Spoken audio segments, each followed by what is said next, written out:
Find a seat. Hope you found the class okay. If I see anybody with a skateboard, I'm kicking you out. Are you ready to acquire stacks of knowledge?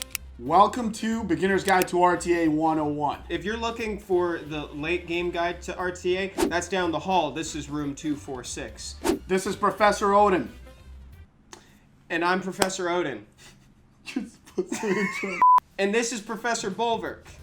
Baleygr, actually. Thank you for confusing me with my brother. Wait, I get the brother. No, just all of us acquire knowledge, but some of us have a name for a team.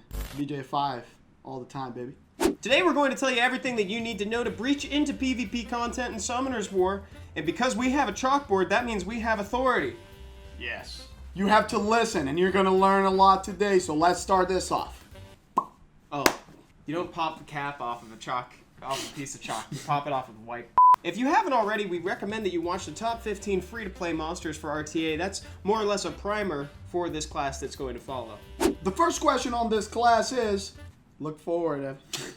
Do you want to go first or second?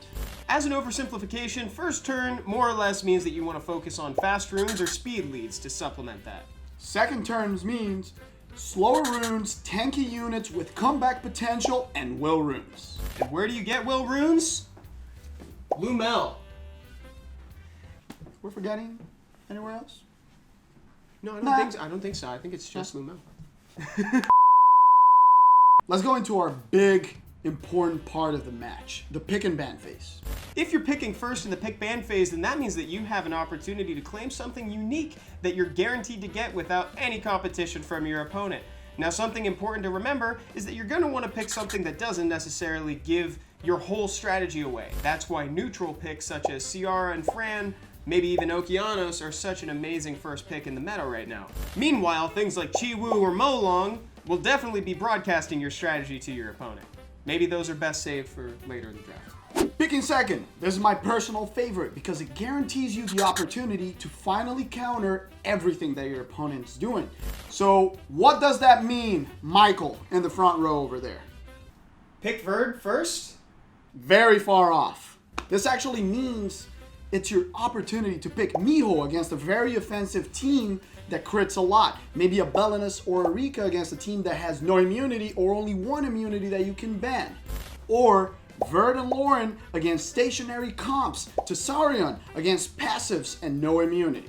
And even a secondary immunity if your opponent is bringing a lot of crowd control. Now, people pick and ban differently, but odds are your opponent's having that exact same mental dialogue that you are. They're trying to figure out what you're going to ban and what they're going to ban in response.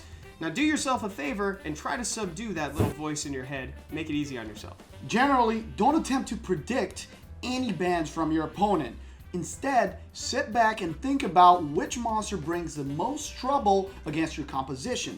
Also, having the idea of pre-banning something right away since pick number 1, 2, or 3 can be very hurtful to your strategy because if they give a really good last pick, you have 2 monsters that you can't deal with.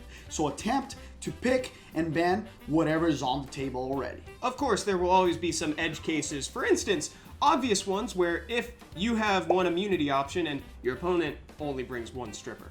In a double stripper team with CC, odds are it's going to be a better option to just ban that hard crowd control and let the 2 strippers in. Especially since you saw it's a double stripper team, you're already prepared for it with monsters like Triple Revenge Vertihell and even lots of immunity and monsters with comeback potential. Whereas if you're going for an outspeed strategy, you can instead ban the speed lead and try to control the only stripper left and put immunity up to protect your team. So you've ruined your monsters, you picked and banned, and now it's time for you to actually play the game of RTA. First on the list is threat assessment. We recommend that you watch your replays. Go back and take a look to see if you actually focus down the right monster.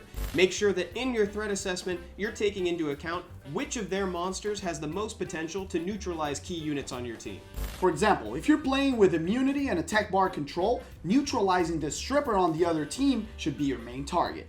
If the opponent only has one squishy damage dealer on the other side, then, well, that's your threat. Hey, you having a good nap?